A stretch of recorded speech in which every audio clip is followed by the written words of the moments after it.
We are the atmosphere. We are the voice. We are the energy. We are the noise. We are the kingdom. We are the vibe. We are the 12th man at Arrowhead Drive.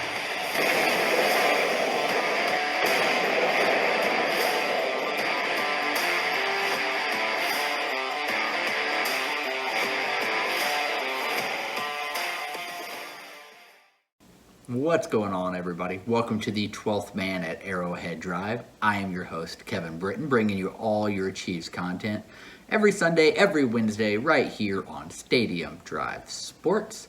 You can also catch me occasionally with the fantasy football talk for you on Fantasize This, helping you bring home the prize and the pride in your fantasy football league.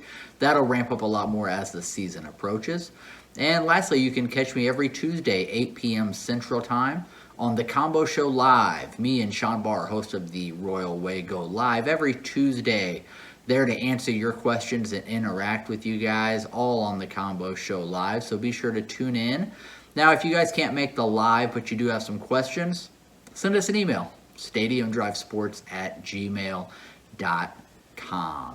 Happy to interact with you guys there. But today we're going to be looking at Chiefs players who are potentially playing their last season with the Kansas City Chiefs. So we'll be looking at players that are officially on the last year of their contract, as well as players that could potentially kind of be an easy cut at the end of the year if we choose to part ways. So we will dive into all of that for you guys right after this. Welcome, Royals Empire. You now have an informative, interactive show made right here in Kansas City and made just for the Royals fans. Hosted by me, Sean Barr. Let me take you down the Royal Way as you indulge yourself with some great Royals coverage along with coverage around the league. Plus a variety of fun segments. Might even learn a thing or two, even for the avid fan. Come join me. This is the Royal Way, only here on Stadium Drive Sports. All right, guys, appreciate you guys tuning in. If you're new to the channel or if you have not already, feel free to subscribe.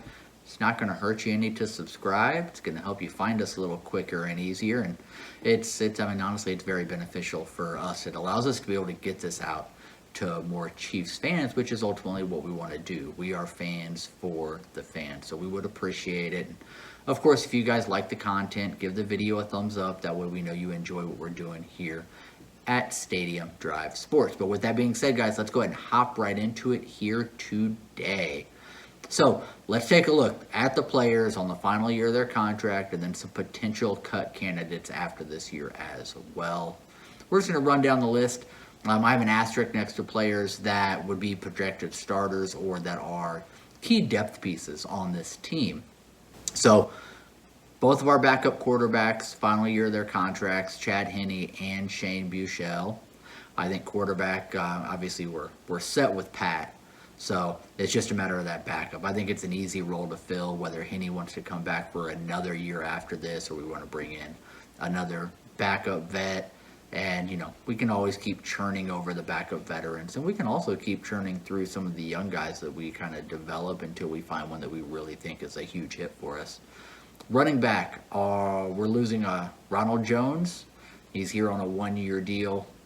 Derek Gore's contract also would be up. So this could be the transition going into 2023 where maybe you see a Pacheco or an Ely. Maybe we go out and sign another vet. Maybe we re-sign one of these guys. But could see a little bit of turnover in the back end of the running back rotation. Wide receiver, Juju's a one-year deal. Mecole's on the last year of his deal. Those are kind of the two main pieces if we look here. So, again, it's why it's nice that we were able to bring in a Sky Moore to potentially replace one of these guys long-term.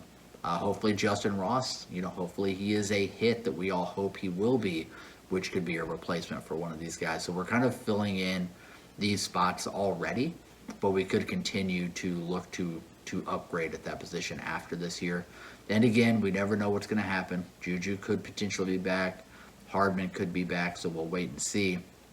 But also Josh Gordon, Justin Watson, Corey Coleman, Doris Fountain, all on 1 year or on the last year of their deals. So we have to wonder, will that factor into ultimately who makes the roster this year? Do we want to give that 5th or 6th wide receiver spot to a guy that his contract is up after this year, and we could be looking to potentially have to move on from anyway? So that is something that could be taken into consideration with filling up the wide receiver room for this season. Tight ends, Blake Bell, Jody Fortson, both contracts end after this year, which would essentially leave the tight end room with, of course, Travis Kelce and Noah Gray. So, as you guys can see on this list, a lot of turnover coming after this year, just like it did this past year. So, a lot of moves the Chiefs are going to have to kind of navigate through this season and into the offseason next year. Fullback, Michael Burton, 1-year deal. And then the offensive line. Obviously, Orlando Brown, we franchise tagged him. He hasn't signed. He has just signed an agent, though. So hopefully we can get the contract extension talks really progressing and moving forward. My hope is we can take him off of this list by the time the year starts and he is on an extended contract with us. But for the moment, this would be the final year of his contract because of the franchise tag if he does not sign an extension with us. And then some of our depth pieces as well. Andrew Wiley, we brought him back on a 1-year deal. Jaron Christian, Prince Tega Wanagu, and Nick Allegretti all on the final year of their deal as well. I like Allegretti. I think he is a phenomenal depth piece. He can play multiple positions adequately. I mean, there's a reason he's not a starter, but he can fill in a lot of different spots for us, and he gives us a lot of flexibility with our roster having a guy like him. Center Austin Ryder, who we brought back on a 1-year deal as well. And then we switch over to the defensive side of the ball. So 3 of our defensive tackles, and we know there's not a ton of depth there as is, but Derek Nottie back on a 1-year deal. Colin Saunders on the last year of his deal. Taylor Stallworth on a 1-year deal. So a lot of turnover coming at the defensive tackle. I think we continue to overhaul the defensive line next offseason as well. And hopefully we're able to attack that a little stronger than we did this year. I think we were just kind of outpriced on some of the players, especially at the defensive end position that we wanted to go after. We're just a lot higher than what we anticipated. But defensive lineman Tershawn Wharton as well, who can play some tackle and some end on the last year of his deal. A couple of depth pieces that are kind of, I guess, fighting for roster spots at this point are linebackers Jermaine Carter and Elijah Lee, both on the last year of their contracts. And then our defensive backs, so Lonnie Johnson, who we traded for, is on the last year of his deal. Rashad Fenton is on the last year of his deal. DeAndre Baker, we basically brought him back on a tender, and he's on the last year of his deal. So that basically is, at this very moment, I would say that would be our 3, 4, and 5 cornerbacks. Now, I personally don't think DeAndre Baker makes the team this year, but the way it stands right now, that's our number 3, 4, and 5, all on the last year of their deal. So, again, kind of like the wide receiver position, I think we've already started to address that by obviously drafting McDuffie, but that was more of a Ward replacement with Ward departing. But we also brought in Joshua Williams, and I think he is a guy that can fill into that number 3 or 4 spot come next year. So we have started to kind of churn that. There was a couple other cornerbacks that we got this past year as well in the draft and in undrafted free agents. So again, we've already started there, knowing that all of these guys are free agents, along with Luke Barku, who can play a little corner and a little safety. Speaking of safeties, Juan Thornhill is on the last year of his contract, which, again, could be why we went ahead and made the selection of Brian Cook in the draft this past year. Deion Bush, Zane Anderson, kind of backup safeties fighting for roster spots, also on the last year of their deals. And then our punter, Tommy Townsend's on the last year of his deal, so we could be looking at a new punter coming into this team come next season. Now, we do have some easy outs. I have a couple listed. And then I have a couple surprise guys who actually are beneficial to get out of their contract if their play is not up to par this year.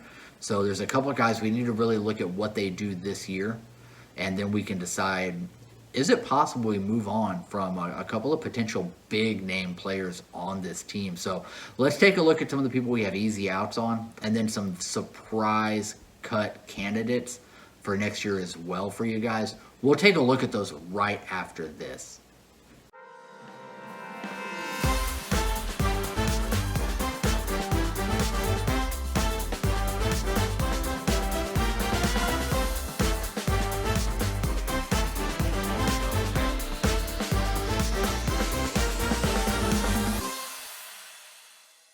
All right, guys, let's just go ahead and hop right back into it. So there's a couple of guys I think we're all pretty familiar with being easy outs after this year. That is Marquez Valdes-Scantling and Frank Clark. Now, Frank Clark, if we release him, there's a dead cap hit of just a shade over $9 million. But if we look at cap savings, we would be saving almost $20 million in savings.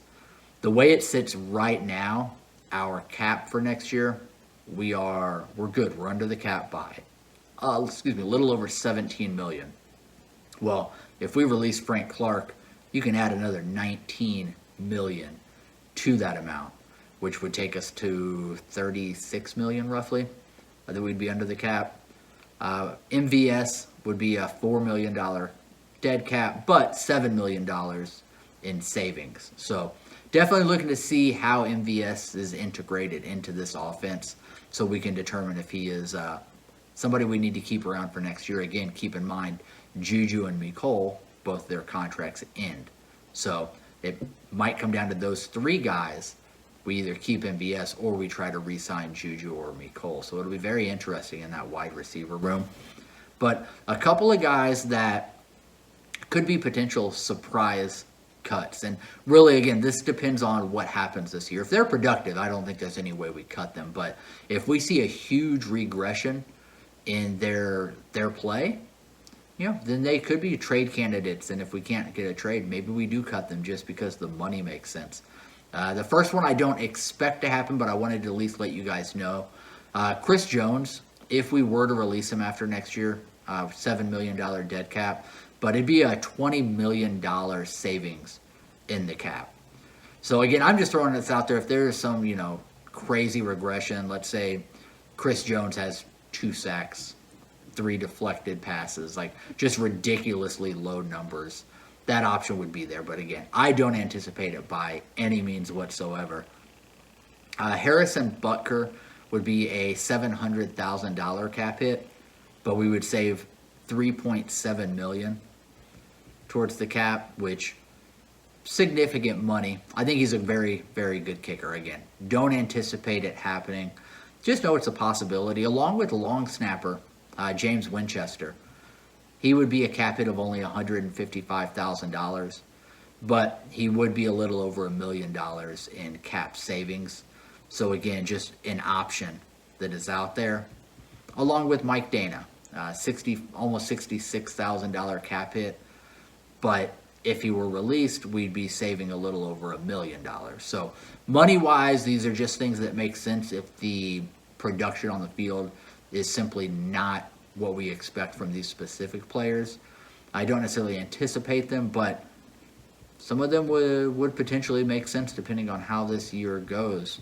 But that's a quick rundown for you guys of who's coming up on contract years, who could be potential cuts or surprise cuts or trades based on the money. But leave me a comment down below. Let me know the guys that are on the final year of their contract, who you think will have that huge contract year blow up where they just put up great numbers for their contract year to go earn that money. Let me know who has a great year that's on this list. Definitely want to know your guys' feedback. We always appreciate hearing from you guys. But I appreciate you guys tuning in. Till next time.